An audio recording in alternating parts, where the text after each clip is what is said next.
प्रश्नोत्तरी विभाग में सभी साधक मित्रों का अभिवादन करते हैं। ध्यान ज्ञान में वो आगे बढ़े ऐसे शुभ संकल्प के साथ शुरू करते हैं।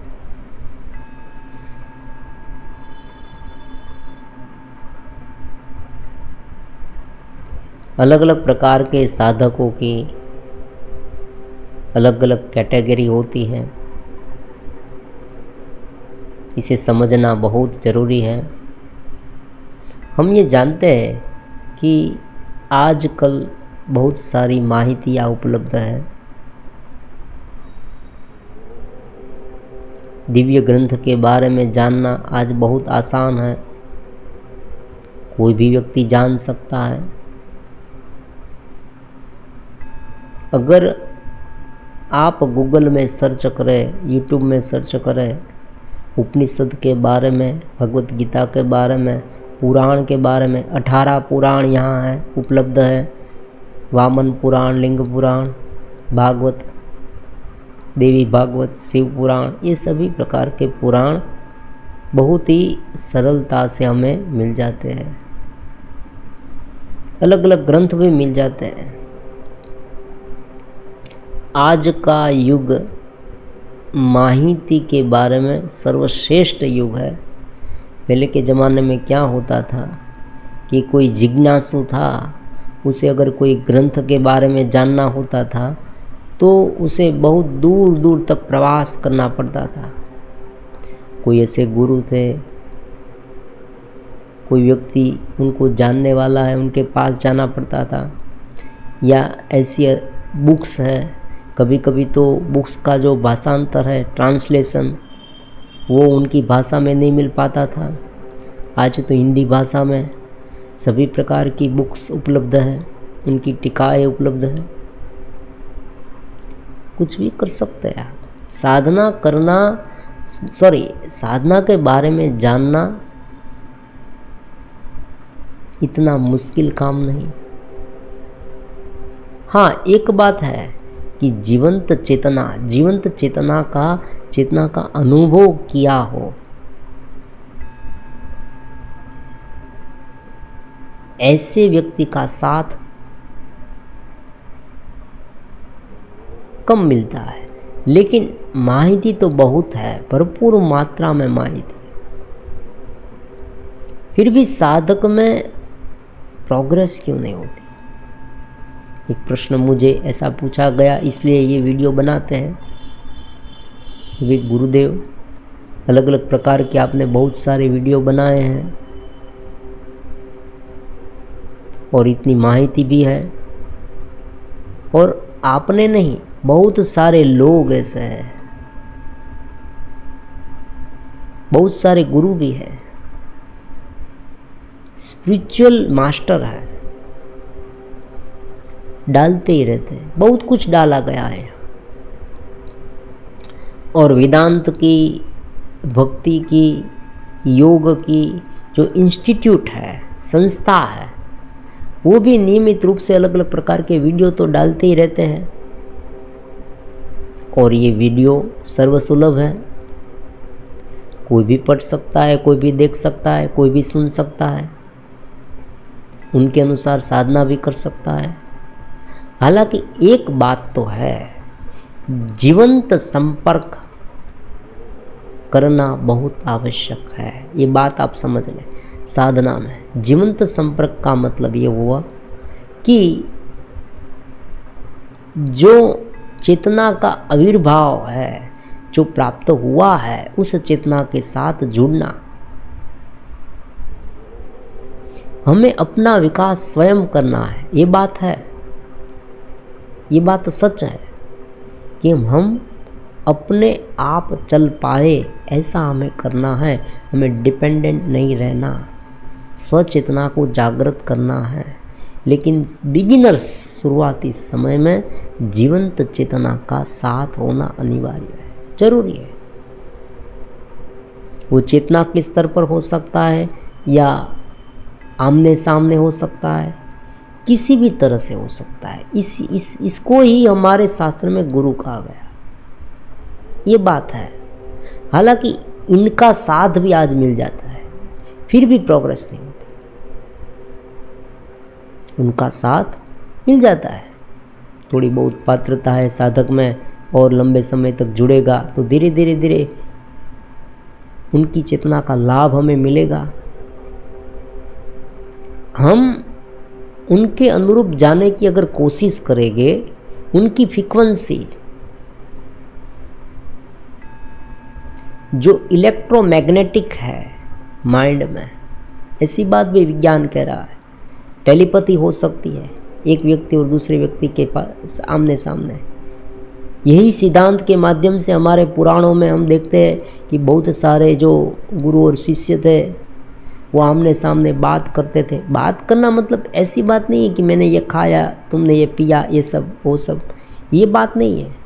बात करने का मतलब है जो प्रश्न उनके मन में उठ रहे हैं साधक के, वो प्रश्न का समाधान जब वो गुरु क्षेत्र में गुरु के पास चेतना के लेवल पर जाता है, ध्यान करते करते, तब धीरे धीरे अपने आप सुलझ जाते हैं। और ये भी उपलब्ध है, फिर भी जितनी चाहिए इतनी प्रोग्रेस क्यों नहीं होती। 3 प्रकार के साधक होते हैं, 3 प्रकार के मनुष्य जीव, जो भी आप नाम दें, 3 प्रकार के होते हैं। मनुष्य में बुद्धि है, सबसे पहले ये समझे। मनुष्य और पशु, उनमें डिफरेंस समझे। ये डिफरेंस अगर पूरी तरह से समझ में आ जाएगा तो ये बात समझने में आसानी होगी। पशु, पक्षी, जीव जंतु, ये सभी जो हमारे सामने हैं उसमें भी चैतन्यता है, कॉन्शियसनेस उसमें भी है। ऐसी बात नहीं उसमें कॉन्शियसनेस नहीं है, कॉन्शियसनेस उसमें भी है, चेतना उसमें भी है। क्योंकि बिना चेतना कोई भी कार्य नहीं हो सकता। हम जीवंत है क्यों?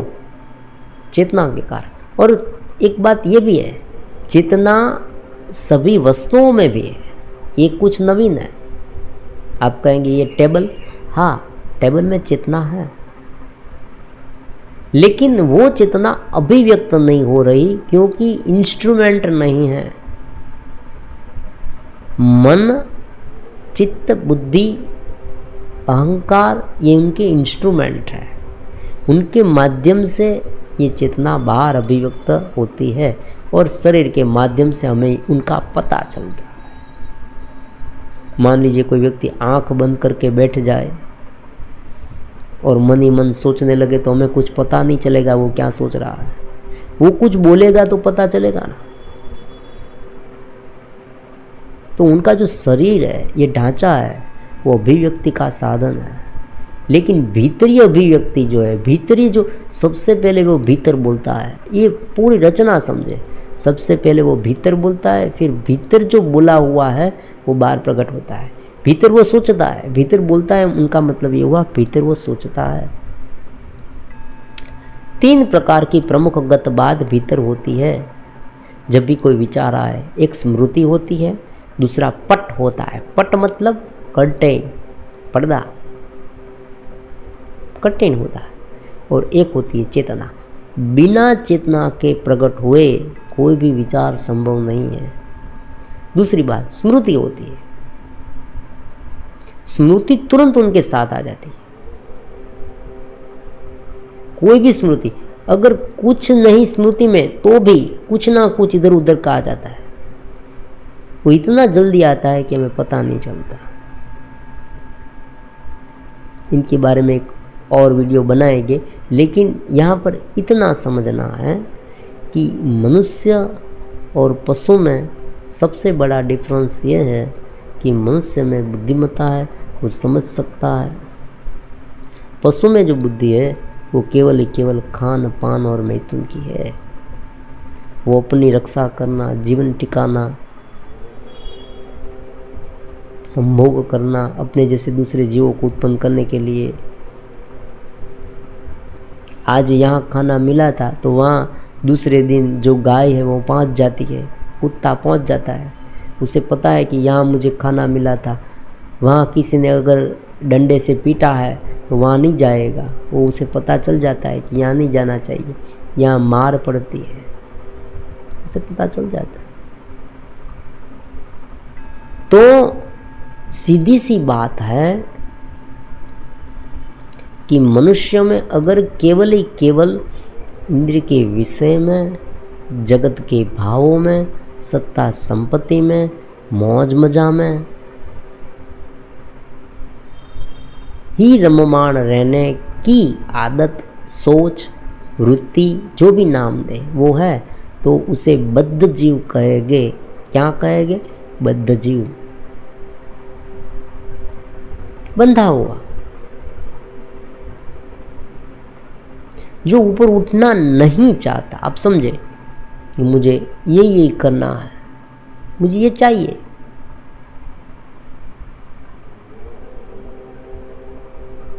उसे चेतनवंतता को जानना नहीं है। अब भीतर की चेतना को जानना, ऐसी बात उसे पता भी नहीं है। देखो यहाँ ये भी है, आप ये कह सकते हैं ऐसा क्यों है, उन्हें क्यों नहीं जानना? उन्हें इसलिए नहीं जानना कि उसे वो पता ही नहीं है।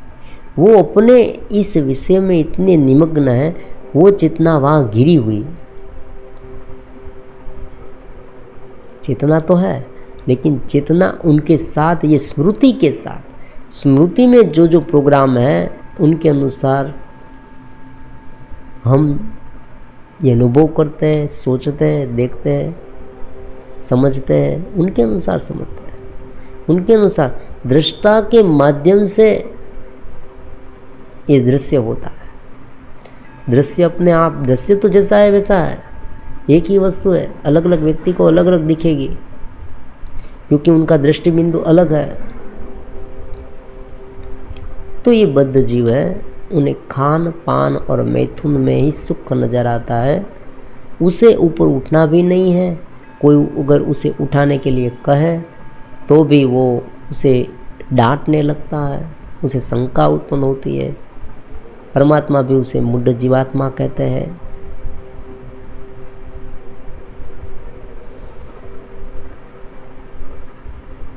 बद्ध जीव।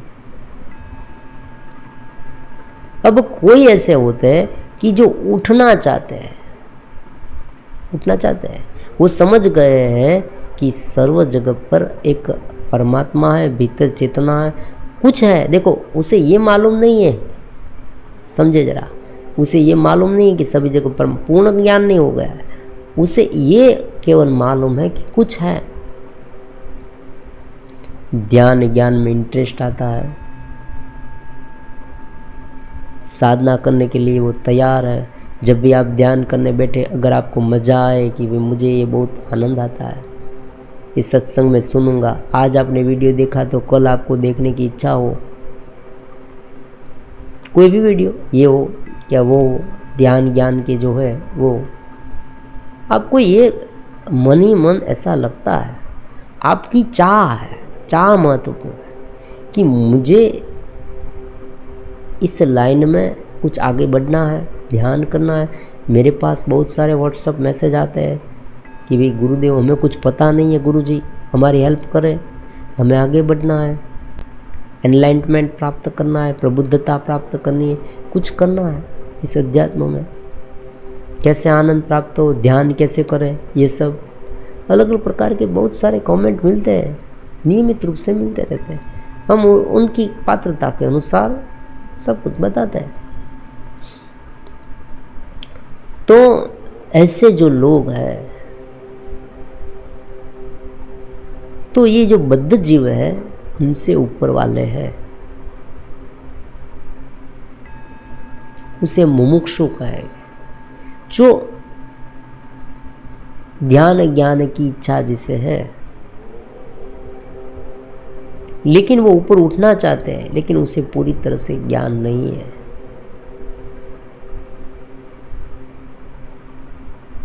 मुमुक्षु भी कह सकते हैं, शुद्ध बुद्ध भी, शुद्ध बद्ध भी कह सकते हैं। जो अभी तक मुक्त नहीं हुए, जो अभी तक शुद्ध नहीं हुए,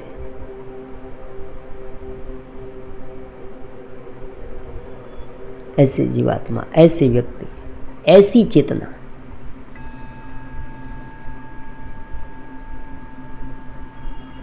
मुमुक्षु चेतना जो चाहते हैं और ऊपर उठने के लिए प्रयास भी करते हैं, लेकिन उनका जो प्रयास है ना वो सफल नहीं हो रहा है। क्यों?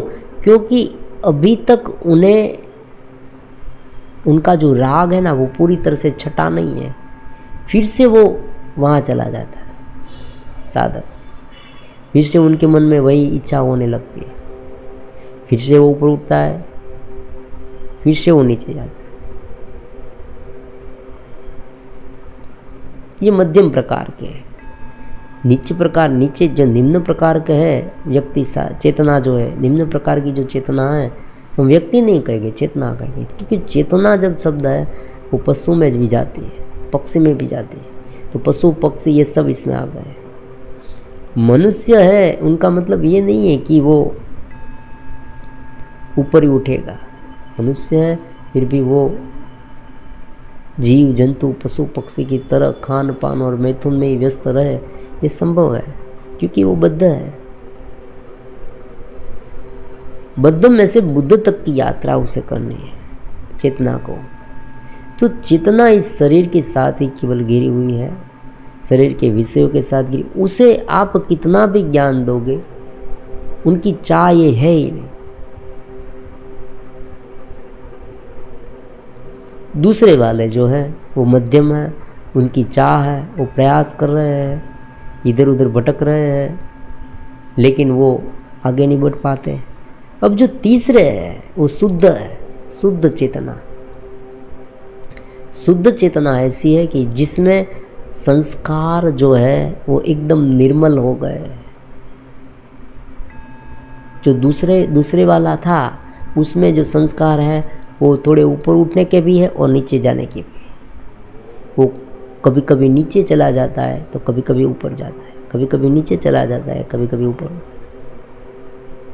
क्योंकि बद्धम में से आया है, शुरुआती है।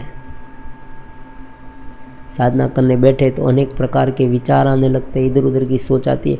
कभी कभी थोड़े दिन तक तो ध्यान लगता है, लेकिन फिर से ध्यान चला जाता है, फिर से कोई वासना है, ईर्ष्या है, मोह है, राग है, कोई भी हो सकता है, चिंता, डिप्रेशन। आज के ज़माने में नींद ना आना, ऐसी फीलिंग्स, अलग अलग प्रकार की जो भावनाएं उठने लगना, इमोशन। आजकल बहुत नए नए शब्द आ गए इसमें, कोई भी वर्ड्स उपयोग करे, बात एक ही है, वृत्ति। अलग अलग प्रकार की वृत्ति, अलग अलग प्रकार की भावनाएं, फीलिंग्स। ठहर नहीं पाता चेतना के लेवल पर, ऊपर नहीं उठ पाता, ध्यान नहीं लगना, नींद आ जाना। कभी ऐसी चेतना जो है, ऐसे जीव, ऐसे मनुष्य जो है, हम मनुष्य के ऐसे जो मनुष्य हैं उसमें ज़्यादातर मामले में क्या होता है कि एक अवधि होती है। ये बहुत समझे आप, बहुत काम आएगा। ये अन्वेषण किसको करना है सबसे पहले मैं बता देता हूँ, हमें स्वयं करना है। किसी अन्य व्यक्ति को जज नहीं करना।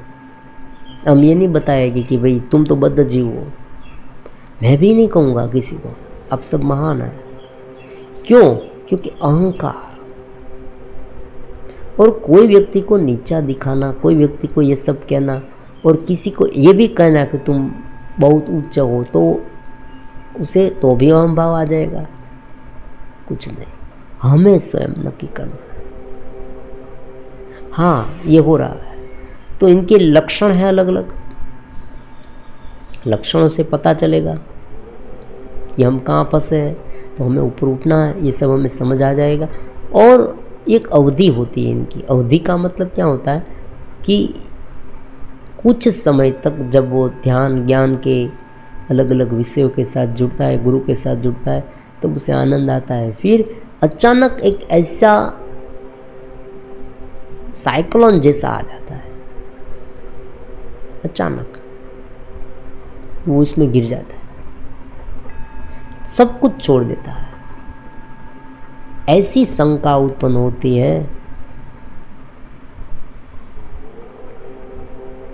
विखवाद उत्पन्न होता है, तनाव उत्पन्न होता है, सब कुछ झूठ मूठ का लगने लगता है।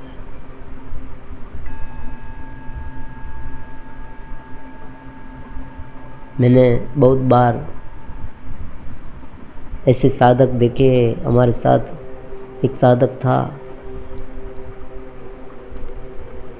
वो लंबे समय तक, बहुत समय तक जुड़ा था। चेतना के लेवल पर भी उनकी प्रगति बहुत ज़्यादा थी। हम ये देख पाते थे कि भाई वो बहुत आगे बढ़ा है। धीरे धीरे ध्यान ज्ञान लगने लगता था, एक आनंद, एक चेतना ठहरा हुआ था। उनके कार्य भी बहुत ही सुंदर तरीके से वो कर सकता था। शांति प्रसन्नता का अनुभव से होता था ये सब। लेकिन एकाएक ऐसा कुछ हुआ, कुछ विषय के, कुछ व्यसन के ऐसे चक्कर में वो फंस गया कि सब कुछ छूट गया उनका। उनके मैसेज आने भी बंद हो गए। हमने उसे मैसेज करके पूछा बहुत दिनों के बाद, तब उसने इतना ही बताया कि मैं फंस गया हूँ, बस। फिर आया ही नहीं, फंस गया वो जीव। तो ये जो दूसरे वाला है ना, उसमें नीचे जाने की संभावनाएं बहुत होती है, क्योंकि कुछ एक प्रेरणा से, और ये कभी कभी गुरु के माध्यम से भी होता है। हमने शक्तिपात के बारे में कहा ना, तो शक्तिपात का इफेक्ट भी होता है। बहुत बार ऐसा होता है। साधक हमारे पास आते भी हैं, पहले ही वीडियो में आते हैं, 2-3 वीडियो देखे, संकल्प की असर उसे हो जाती है, उनकी चेतना थोड़ी जग जाती है, उसे ठहराव आता है, भीतर से आनंद प्रकट, उसे दिव्यता आती है। गुरुदेव मुझे ऐसा अनुभव हुआ, वैसा अनुभव हुआ, मैं सुन्न हो गया और ऐसे भाव में गरकाव हो गया। फिर ये सब गायब हो गया। एक प्रकार का शक्तिपात है, चेतना के माध्यम से हुआ है, लेकिन वो टिकता नहीं है।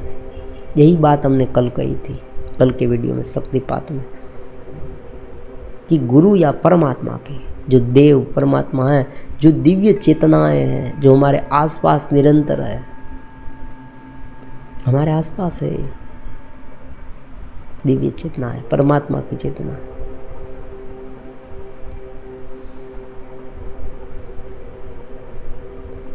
वो चेतना लगातार हमें प्रेरित करती है। तो कभी कभी ऐसी स्थिति आती है, लेकिन फिर चेतन माइंड में जो संस्कार है वो कुछ कुछ समय में रिवर्ट होते हैं, फिर से हम पर अटैक करते हैं। ये बात समझना, फिर से अटैक करते हैं। एक बार साधक ऊपर थोड़ा उठा, थोड़ा संभला, प्रसन्न भी रहने लगा, घेरे को समझने लगा, अब उनका जीवन भी प्रफुल्लित है, और फिर से वो जैसा था वैसा हो सकता है। तो ये दूसरे वाले जो है मध्यम प्रकार के। अब जो तीसरे वाले हैं वो शुद्ध है, लेकिन अभी मुक्त नहीं हुए। वो शुद्ध है, वो भीतर से ध्यान करते हैं, बहुत उसमें गुड क्वालिटीज भी ज़्यादा है, धैर्य है, जगत में सुसंवादिता से, सद्भाव से रह पाते हैं। उनकी जो मधुर वाणी हो जाती, वर्तन, ये सब दिव्य हो जाते हैं। ध्यान भी आसानी से लगता है, वो बातें, शास्त्र की बातें समझ सकते हैं, प्रज्ञा उसमें जागृत होती है, शंकाएं कम होती है। शंका के स्थान पर अगर आपको शांति निरति से ही मिलने लगे तो आप समझना कि आपका विकास हो रहा है। बार बार शंकाएं उत्पन्न होती है तो समझना कुछ गड़बड़ है। शुरुआती समय में शंका होनी चाहिए, लेकिन परमानेंट लेवल पर शंका ही रहे ऐसा नहीं होता। शांति का भाव अनुभव में आता है, शंका के साथ समाधान आ जाता है। एक ठहराव सा आ जाता है।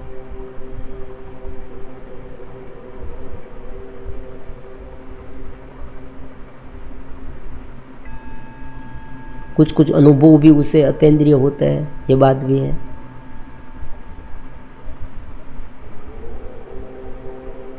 अब जो बाद वाले जो मुक्त जीव है वो तो बहुत बड़े हैं, वो इन सारी बातों से मुक्त होकर पूर्ण रूप से ध्यान में निरंतर तक पहुंच जाते हैं। और जो मुक्त जीवात्मा उसे परमात्मा गुरु के रूप में भी भेजते हैं कि तुम गुरु बनो। तो इस 4 प्रकार के वर्ग है, इसलिए कहने का मतलब यहाँ यही है आज का वीडियो का, कि इतने सारे ग्रंथ हैं, इतने सारे वीडियो है, इतने सारे गुरु है, सब कुछ है, लेकिन जो चेतना है वो अलग अलग 4 भाग में बटी हुई होती है। उसमें से पहले 2 जो भाग है ना, उसमें ज़्यादातर मनुष्यों का जीवन बीत जाता है। पहले 2 में या तो वो कम्प्लीटली बद्ध है, दूसरे वाले हैं ऊपर उठना चाहते हैं, उठ नहीं पाते, फिर से बैठ जाते हैं, फिर से ऊपर उठते हैं, फिर से बैठ जाते हैं, फिर से ऊपर उठते हैं, फिर से बैठ जाते हैं। ये सब इसलिए होता है कि कर्म का रोल है, कर्म की प्राधान्यता है। अध्यात्म में इंटरेस्ट रखना, उनमें आगे बढ़ना, उनमें हमारी प्रगति हो, ये सब कर्म पर भी आधारित है। पिछले जन्म के कर्म भी यहाँ बहुत ही महत्वपूर्ण रोल अदा करते हैं। बहुत गहरी भूमिका है उनकी, पिछले जन्म के कर्म की।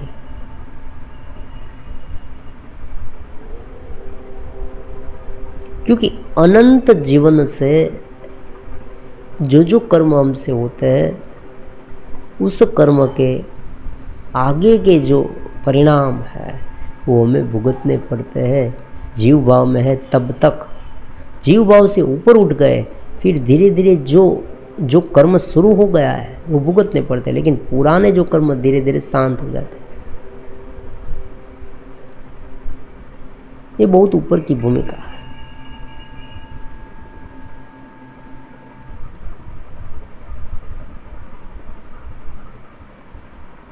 अब यहाँ एक प्रश्न उठ सकता है कि ये चेतना का 4 भाग में विभाजन तो कर दिया, फिर से जल्दी से बता देते हैं, वीडियो थोड़ी बहुत लंबी हो जाती है। पहला जो है बद्ध है, जिसे कुछ अध्यात्म के बारे में मालूम नहीं, कुछ जानना भी नहीं है, मालूम ही नहीं है। उनका मतलब ये नहीं कि वो जानना चाहता है, मालूम नहीं, क्योंकि जो जानना चाहता है ना, उसे मालूम करने के लिए 2 सेकंड भी नहीं लगते। ये नवीन लगेगा हमें। जो दूसरे वाले हैं, दूसरे वाले ऊपर उठते हैं नीचे बैठ जाते हैं, ऊपर उठते हैं नीचे। और दूसरे वाले में ये भी हो सकता है, देखो एक बात कहनी रह गई, कि कोई झोल में फंस जाए, ये भी हो सकता है। कोई अंधश्रद्धा में फंस जाए जो ऊपर न उठ पाए। और जो तीसरे वाले हैं वो एकदम शुद्ध, अभी तक उनमें थोड़ा बहुत बाकी है, राग द्वेष आदि आसक्ति बाकी है। और ऐसे लोग हैं ना, वो कभी कभी जो तीसरे वाले हैं ना, वो कभी कभी लोकेशना में फंस जाते हैं। ये बात मैं कहना चाहता हूँ। लोकेशना मतलब क्या? मेरी वाह वाह हो, बहुत लोग मुझे माने, ये सब बड़े बड़े आश्रम बनाना। चौथे वाले हैं वो तो पूर्ण रूप से मुक्त है। इस 4 में भी बहुत सारी पेटा अलग अलग सब कैटेगरी बन जाती है, क्योंकि इनका मतलब ये ना, ये है या वो है। हो सकता है वो बीच में रहे, समझ रहे आप? थोड़ा ऊपर उठते उठते बद्ध में से भी कभी कभी कुछ क्षण में उस जीवात्मा में, ये चेतना में वो सोच उत्पन्न होती है कि भाई हाँ मुझे करना है, थोड़ी क्षण के लिए। और फिर वो लंबे समय, अवधि कितनी लंबी है इन पर आधारित है।